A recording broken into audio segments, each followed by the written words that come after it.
What's good, everybody? What's up, man? This is Stephen Qualls II, aka Mr. Qualified. It's your boy, and I'm back for another episode with my lovely co-host. Ashley Wright the first. You feel me? You know what I'm saying? We are back, man. We are ready to get into all these things sports. We're gonna touch on a little bit of NFL, some heartbreaking news for me personally, but a little bit of NFL news today. Then we're gonna get into the NBA. Obviously, the playoffs are approaching. People clearly are scoring at will now, so there's that.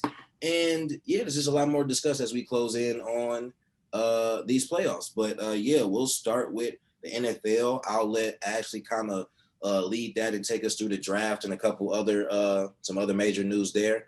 But yeah, what's going on in the NFL? Actually, what's happening, man? Basically, the NFL this year was all about reconnections. And the draft really didn't start until the third pick. We knew that Trevor Lawrence would be going to Jacksonville. We knew that Zach Wilson would be heading to the Jets.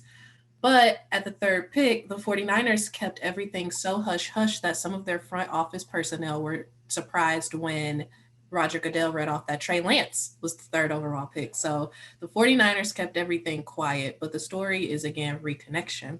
So Trevor Lawrence went to Jacksonville, and his running back from Clemson, Travis Etienne, followed him in Jacksonville. And then in Miami, Jalen Waddle was drafted where he'll reconnect with Tua.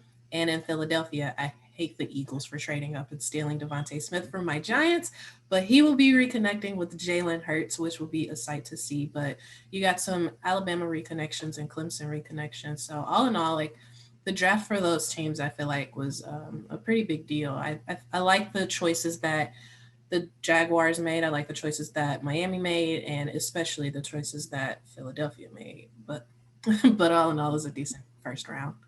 Yeah, no, it seemed I feel like that night I saw way more people talking about the draft than I personally have before.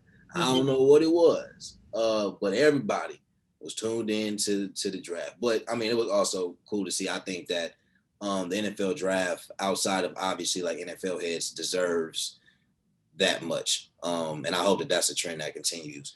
As far as the running back, and I don't want to mispronounce his name, the one from Travis Etienne. Etienne. Okay. So a lot of people said they were a little bit, or what I saw was a lot of people say they were a little bit surprised by that pick. Were you personally surprised by it? I was surprised that he got chosen in the first round. Is the talent is there. Trust me, the talent is there. But a lot of people are skeptical about choosing running backs in the first round unless you're like a Saquon Barkley. Like, hands down, you're a game changer from day one. I wouldn't say Etienne is that type of back. He is a dynamic back, but when it comes to, I think, catching the ball out of the backfield, he might struggle a little bit. But he will definitely add a sense of, comfort for Trevor Lawrence, knowing that this is the running back I've been working with for the past 3 years. I know he can get it downfield. That's the type of running back that he is. He'll run downfield, but catching balls out of the flat, I don't know. Did we forget? Didn't Joe Burrows get somebody as well? Yeah, Joe Burrow got Jamar Chase. Jamar Chase was with Joe Burrow, obviously, when they won that national championship game. And he'll be joining Joe Burrow in Cincinnati. So that's a sight to see as well. It's a lot of dynamic duos now in the NFL, similar to those in the NBA. And young ones at that. So I mean, I think that's going to be extremely interesting to see for years to come. I think that obviously in the NFL, with the way contracts are set up and the way players are moved, I would say a little bit more easier than they are in the NBA. It may be difficult, to essentially maybe keep these duos together for a long period of time, but you never know. But it will be nice to see what they can accomplish in their first couple of years doing this. I think that Philly,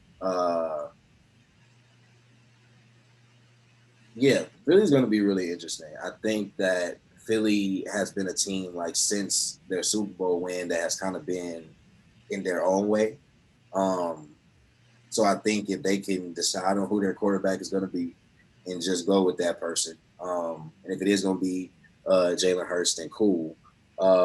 It's going to be interesting to see where they kind of pick up the pieces and where they are after that fact, especially with a new head coach as well, I believe. So, that's going to be really interesting to see.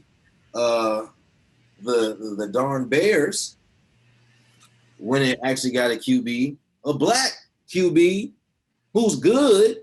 Mm-hmm. Yeah.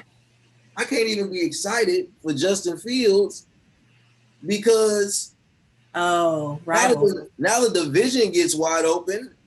If Aaron Rodgers leaves, which we're about to get into, but it's like I'm happy he got drafted, and I'm happy the Bears seem to finally make a good decision for once.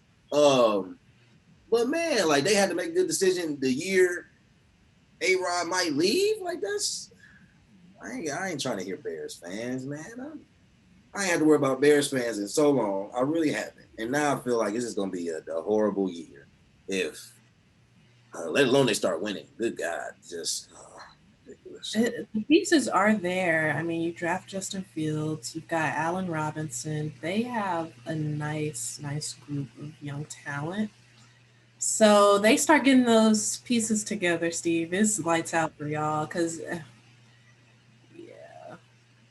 You know, I don't as far as it goes with the news of A-Rod not wanting to be in Green Bay and potentially retiring, which honestly he may have to do because Green Bay is not going to trade him. They're not. They're stubborn, and we've heard front office personnel. Your front office personnel has definitely been talking to the media, and when you say things like "we're all in on Aaron," "we're not trading Aaron," "we've gotten calls about Aaron, but there's no way we're trading Aaron," he's literally probably going to have to retire. And I think if he retires, I mean he's an older quarterback, right? So if he wastes about 1 or 2 seasons being retired, I don't think the desire to have Aaron Rodgers would still be there in a sense. You know, I agree, but I also easily see Aaron Rodgers pulling a Gronk. I see that too. Now, the only thing is though, I don't know what team he goes to in that scenario. Because at this point, with the amount of teams that drafted QBs and the amount of teams that went ahead and got their QBs in the offseason, I don't know what team is really in dire need of a quarterback. And then at that, a team a team that actually is within the potential of being able to like contend. Who are you thinking about? The Denver Broncos. Oh, good Lord. Let me tell you, they just drafted Javonte Williams from UNC. He is a smash mouth running back. So your run game already there. You've got Cortland Sutton as a wide receiver. You've got Jerry Jeudy as a wide receiver. And you just drafted Patrick Surtain as your cornerback. You've got Von Miller coming back from injury. You've got Bradley Chubb. It's ready made. It's ready made. You It's know, ready made. honestly, I don't know if I don't know if that happens. I don't even know if Denver is looking at that as an option. Because who is Denver's quarterback right now? It should Drew Lock, and they just traded for Bridgewater. But ahead of the draft, after they traded for Bridgewater, they said this doesn't mean that we're not in the running for a quarterback. So they could package a Drew Lock. They could package a Teddy Bridgewater. They've got some picks. Send them over to Green Bay for Aaron Rodgers. I don't even know what it would take for Green Bay to even pull the plug on that, to be honest. Because at this point, it's just pride. At this point, they know they'll never live it down in Wisconsin if they trade Aaron Rodgers, regardless of the circumstances. Yeah, I think so. Yeah. Because like prior to the draft, the 49ers contacted Green Bay about Aaron Rodgers, and the 49ers had a third pick. So if you're not even taking the third pick, I don't know what it costs to get Aaron Well, Rodgers. I tell you this: they definitely not letting him go anywhere else in the NFC. That's for sure. Not. Yeah. I mean, they ain't stupid. I mean, they stupid. But they ain't. That's like they ain't. He's not going to another team in the NFC. Hmm. But given the scenario you gave, if for whatever reason he was to go to Denver, I believe that if we're talking that he goes and they obviously are able to get to the playoffs, Um, Finally getting a chance to see him and Pat, man, would be. I think that's like the one matchup like everybody's been wanting to see, but we really haven't gotten a chance to see. And it's on the schedule for this year, but I mean, now look. So, it's we shall see. I mean, I think the only thing I say, like, in the last decade, like since they won a championship in what was that, 2011? Yes. No, 2011. 2011. Yeah. Yeah. When since they won the Super Bowl in 2011, it's literally been disappointing season after another. Like when this man has been healthy, he's arguably been a top three quarterback in the league every season. He's been completely healthy. He's been the main reason that the Packers have had the majority of their winning seasons, winning a lot of games virtually on his own with the offense. The defense has been notably and recognizably horrible for the majority of the decade. And even when we had a decent and solid defense, it still came up short in moments where he needed them to back him up. And it's not to say that he's always been perfect or hasn't had his games where he didn't necessarily, I won't say not show up, but he didn't maybe play to the level that we all know that he can. But all in all, in the last decade, Green Bay has done nothing to really secure enough talent to get to the next level. They've been relying on Aaron Rodgers' talent for so long. I mean, yes, it's been great to see Devontae Adams develop into the wide receiver that he has, but I mean, he's been with the team virtually for 7 or 8 years now. It's been a while. So I'm glad he's finally got here, but we've never seemed to want to go after a top tier wide receiver prospect, which just doesn't make any sense to me, given the fact that you have the quarterback that you have. We seem to flip between running backs. We'll have a 2-3 year spurt where we have a really solid back. Then we'll have a 2-3 year spurt where it's like, who is back there and who are we handing the ball to? And last year was supposed to be the year, man. Last year was supposed to be the year where like it finally all came together. He was healthy. The team was good. The defense seemed solid, and we had our back, and he, was comfortable and knew the system, and it was all supposed to work out.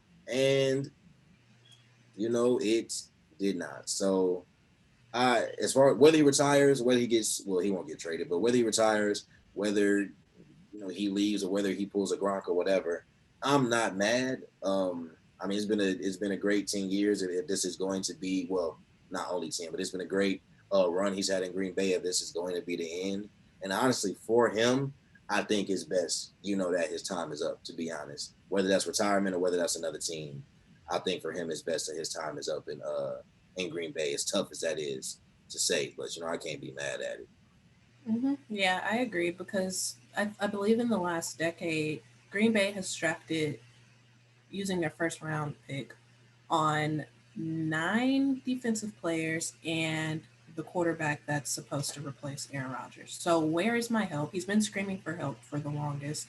And when it comes to his contract, they restructured it instead of offering him a new one.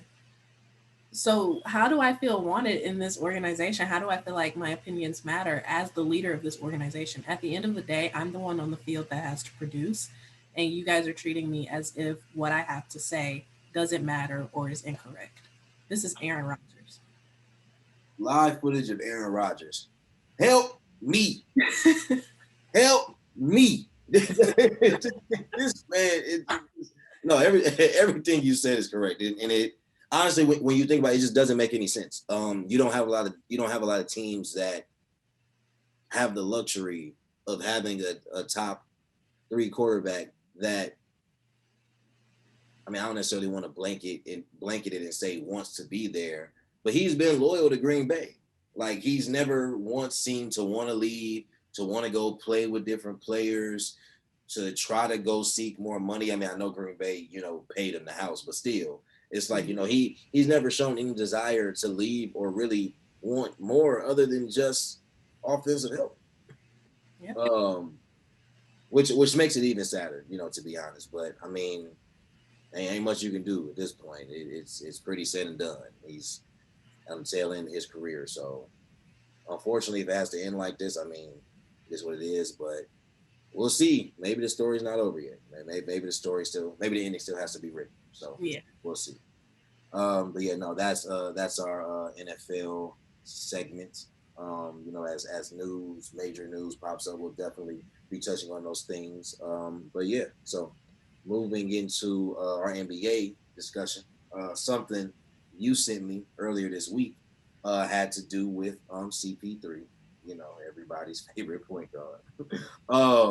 But no, so there is a growing conversation of CP3 being a strong candidate for MVP. I mean, just bluntly put, where is he in the conversation for you? Outside, I don't think he has a true chance of actually winning the award just based on how it's all set up. But for you, where is he in the conversation, and do you think that he could be the people's MVP? Personally, I think he should definitely be a finalist. I think he should be top three when it comes down to it, as far as the MVP award goes. But realistically, he's not even top three. But just thinking and looking at what he has done, sure, yeah, like the Suns went undefeated in the bubble, but he's gotten this Suns team to a number one seed in the Western Conference. And although we've had injuries to Anthony Davis, LeBron, the whole nine, those injuries didn't span the entire season. So the West has been very competitive. And then we saw the Jazz come out of the gates hot. And just to be able to help the Suns stay their course, to help Devin Booker develop the way that he has. And a lot of people have been overlooking Mikal Bridges. He has been a great piece for that team. And I know that development and those shots have come from Chris Paul being able to play the way that we've known him to play since day one. So I definitely think Chris Paul deserves his flowers, and I think that he deserves to be in the top as far as that MVP award goes. But realistically, I don't think it will happen. Yeah, I'm glad you brought up Mikal Bridges too, because I was talking with someone and they mentioned how they wish the Suns would have been able to keep Oubre. And I said, ideally that would have been nice, but I also see why it necessarily wasn't a priority to keep Oubre, seeing that you had Bridges, simply because I think Bridges probably has more upside, if we're being completely honest. Um, I think Oubre would have thrived in the Suns' current system, though.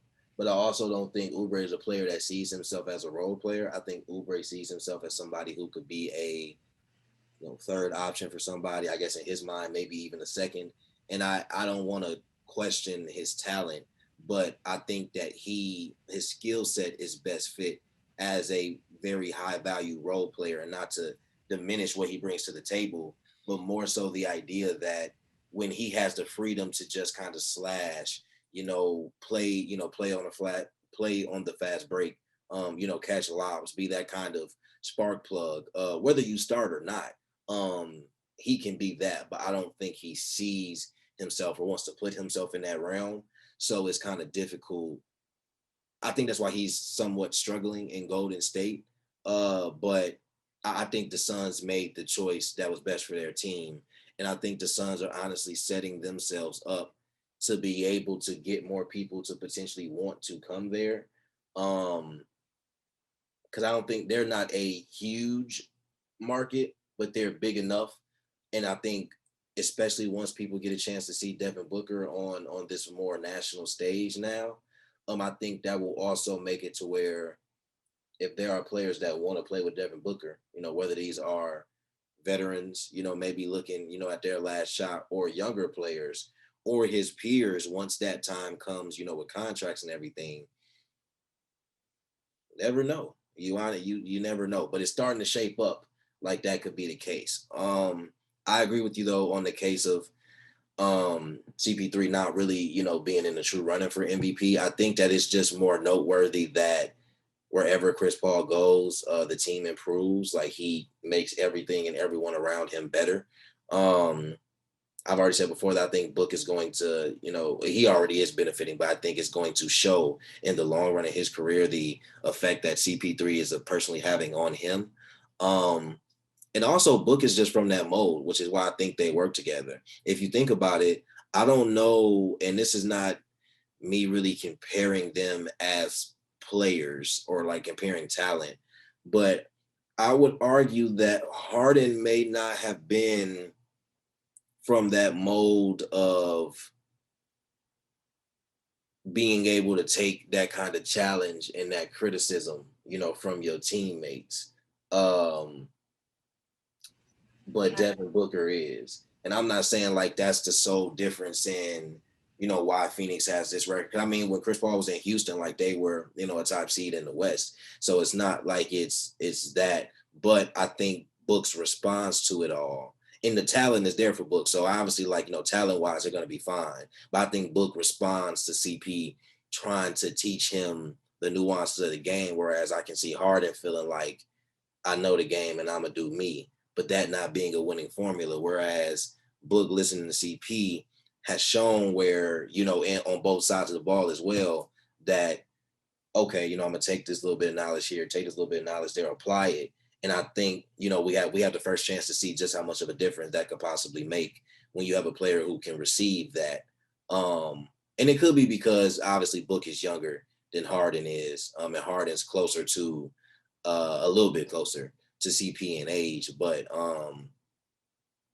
no, I think it's just gonna be really interesting to see Phoenix for sure. It's gonna be really interesting to see what Phoenix can do because they've been about business the whole season, and they've been in the top four the entire season.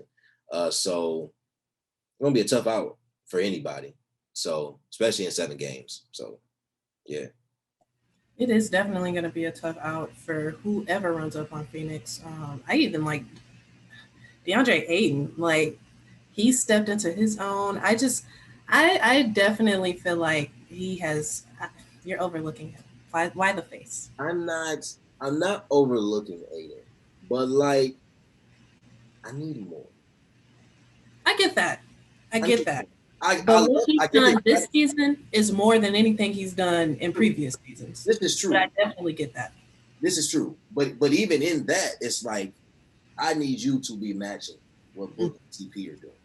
I need you. I need like 20 and 15 to be honest. Yeah, What I mean? yeah. Which within this team, I don't think is really difficult. It's I not. think I think 15 boards should be easy, and I think playing with CP and Book should be getting you 20 points, easy Hmm. outside of what you can get for yourself. So I just want to see that on a more consistent basis. I want to be able to see them go to him and he be able to close almost, just as efficiently as Book and CP can. For whatever reason, if they weren't able to, or to just have the options. If I see that, that's when I feel like Phoenix will be at their true peak. And I think that Aiden, this is his third season? Third or fourth, yeah. Third season? Yeah. Um, he probably got another year, maybe two for me to see him reach that production level. Hmm. Um, if he doesn't reach it in that time frame, that's when I'd start to worry. And when you say worry, is he on the chopping block? Like you packaging him? Oh, well, it depends because if you have CP and Book, and y'all are clearly a championship contender, and Aiden seems to potentially be the person that's standing in your way, Mm, brother may have to go. yeah. Okay, so let me ask you this though: would you accept Aiden in a bench role? I don't know if he would accept himself in a bench role though. I I would, but I also think that's a huge disservice to him because he's definitely not a bench player, which is why the challenge is for you to step up Yep. and just be the player that I feel like a lot of people see you as or see that you can be. But yeah, so another player, actually one that I just mentioned, but is doing ridiculous things, or should I say, Russ-Diculous things. Oh So my this, god, uh, that was great. yeah, I'm sorry, it was just right there. I had to get it. But no, so no, man, Russell Westbrook, man, Russ has always been an interesting case, and I feel like he comes up every once in a while, and we're always kind of like, is Russ, where is Russ right now? Like, where do we put him? But these stats, man, this triple double thing he got going on is is insane. Like it's ridiculous to think about the amount of records regarding triple doubles that he's either in the top 2 or 3 of if he hasn't broken them Mm-hmm. already.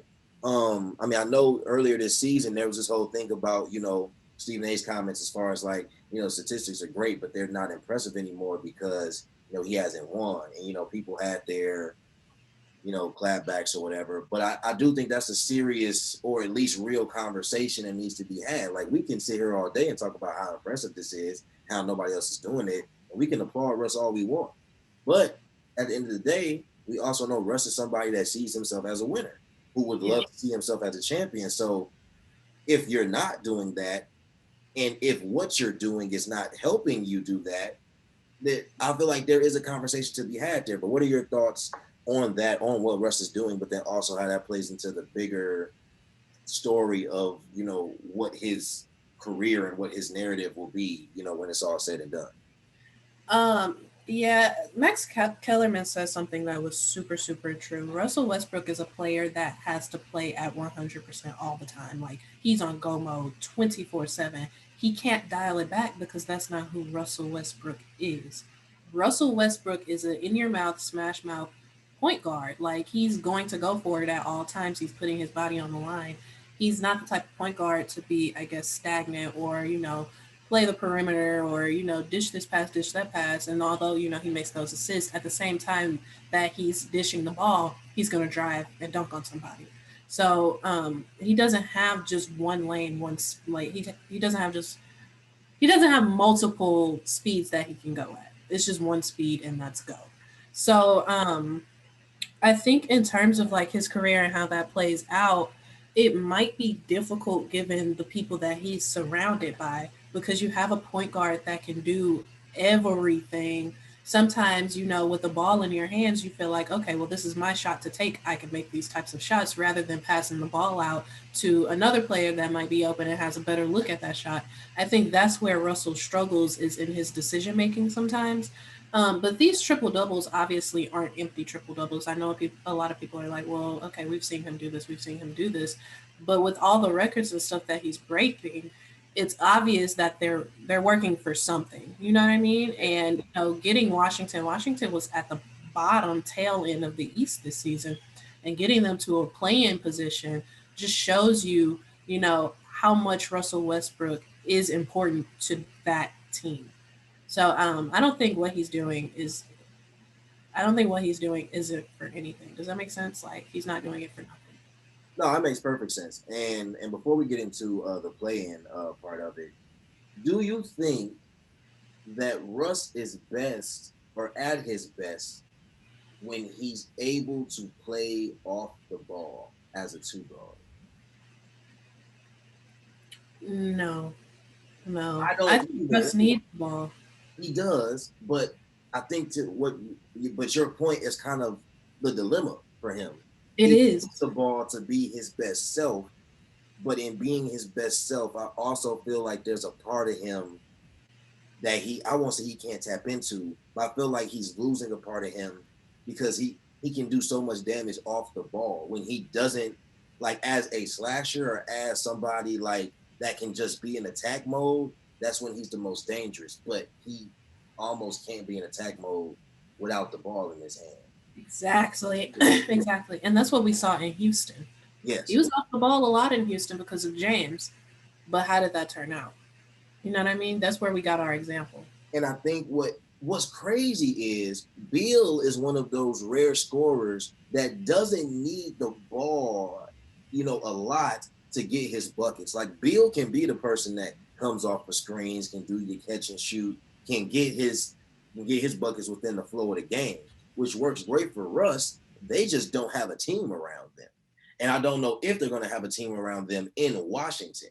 So I think it sucks when it's like you kind of find a person that he probably fits the best with because you got to think it didn't. I think in terms of style and play, it didn't work with I mean, it could have worked with KD, but I think that may have been more of a personality thing. I think personality wise, him and Beal are fine, but they don't have anybody else to help balance out what they're doing. Like Beal is still either the scoring champion or two currently, and Russ is virtually averaging a triple double right now. So they're doing everything that they can do, but they literally have no help or nobody else that's gonna match their level of production to make them, I guess, really scary.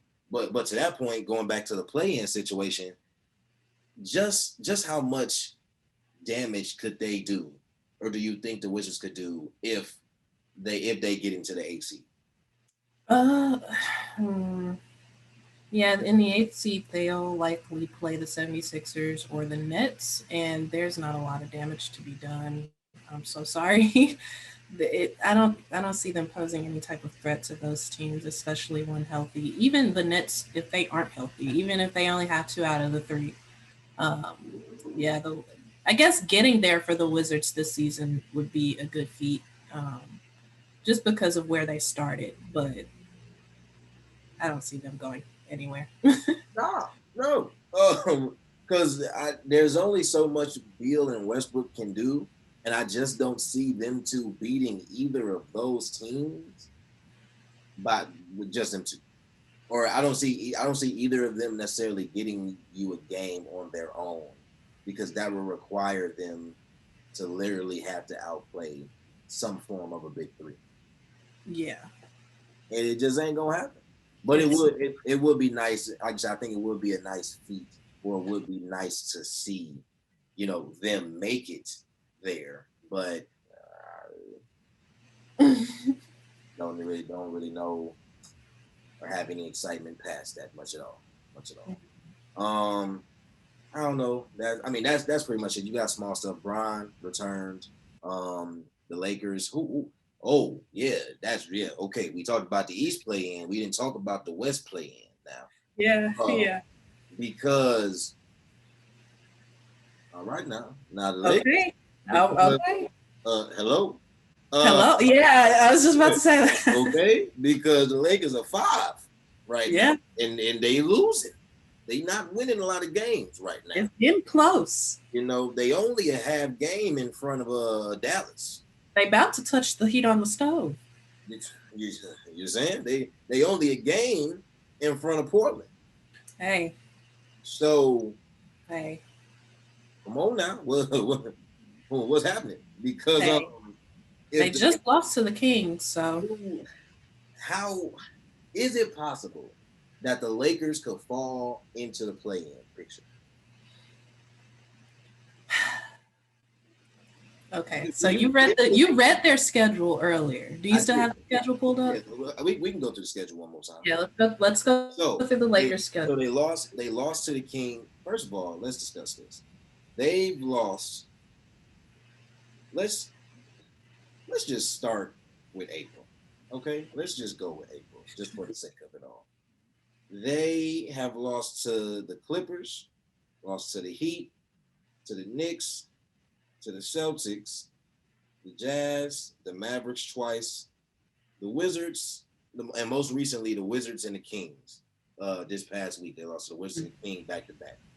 So they have the Raptors, the Nuggets, the Clippers, the Trailblazers, the Suns, the Knicks, and then they have the Rockets, the Pacers, and the Pelicans. Yeah, so Now listen, them first 6, I don't. Now y'all, they should beat the Raptors. They should, but they should have beat the Kings. it'll be the Kings. Should have beat Now, the Wizards. Nuggets, game I'm want to see. Okay, because Jokic is my MVP personally.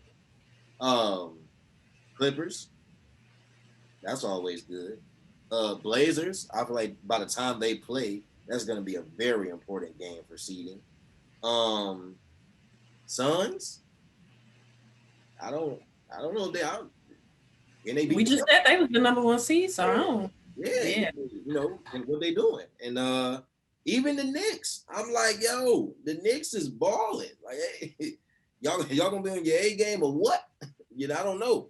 So it just, how bad could this potentially be for the Lakers? Like, do you think all is saved now because Bron and AD are back? No, because Brown and AD were back in that loss against the Kings. So They were. I mean, that really doesn't mean anything when you run up on a team that's been playing with one another, virtually since tip off. So I mean, hey, hey, um, All if the Lakers get to a play-in seed, it will not be easy. It will not be easy. It because won't. if the Lakers get into a play-in seed, let's just err on the side of them more than likely getting 7, if that Yeah. happens. But at this point, whether they get into the play-in or not, they're going to be at least 5. They're not going to seed any higher than 5. Mm-hmm. You're either going to have to play Denver, the Clippers, the Jazz, or the Suns in the first round. And your best bet is probably to play the Jazz. Being completely That's not man. That's the best bet, but that's not even a safe bet. it's not a safe bet, but that's your best bet. Yeah. Because if I'm the Lakers, I for sure don't want to see the Suns or the Clippers in the first round. I just don't want that. Yeah, I mean, would I feel a little bit safer about getting Denver? Maybe, but even then, it's like Denver damn near got a vendetta against y'all. So I don't know. I don't know, man. I don't know how Laker Nation feeling right now, but it ain't looking too pretty. Yeah. Not looking super pretty. Um, yeah. So we'll see what happens with that. It's about 9 games left in the season for most teams, so it's a lot that can still kind of shake up in the back half of both conferences. It's a lot that can still shake up and change the playoff picture and the play-in picture. So that should be really interesting to see. Yeah, but that's it, man. That's all we have for the right quality this week, man. We cannot wait until the playoffs get here. We have an announcement. I think we said that last episode, but we have an announcement for when the playoffs get closer and how we're gonna handle things as far as like our episodes when that comes around. But we'll save that for the episode in a couple weeks when the season is actually ending. But yeah, follow. We'll have it down here. We won't ask Ashley to say it again, but we'll have it. We'll have everything down here to follow us, man. Definitely interact with us throughout the week. Let us know if it's something that y'all want us to talk about. Let us know if y'all got any questions of news that y'all see and want us to discuss. And yeah, just talk to us about sports. I'm gonna try to get some more of my sports opinions out there and just see what y'all thinking and get interactive with y'all myself. But yeah. So anything else you got to add, Miss Lady, before we head out? Nope, that's it. Be sure to follow us and interact. Be sure to let us know what you want us to talk about, and we will hit on those points.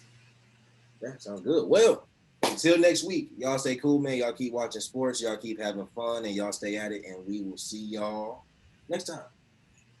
Peace.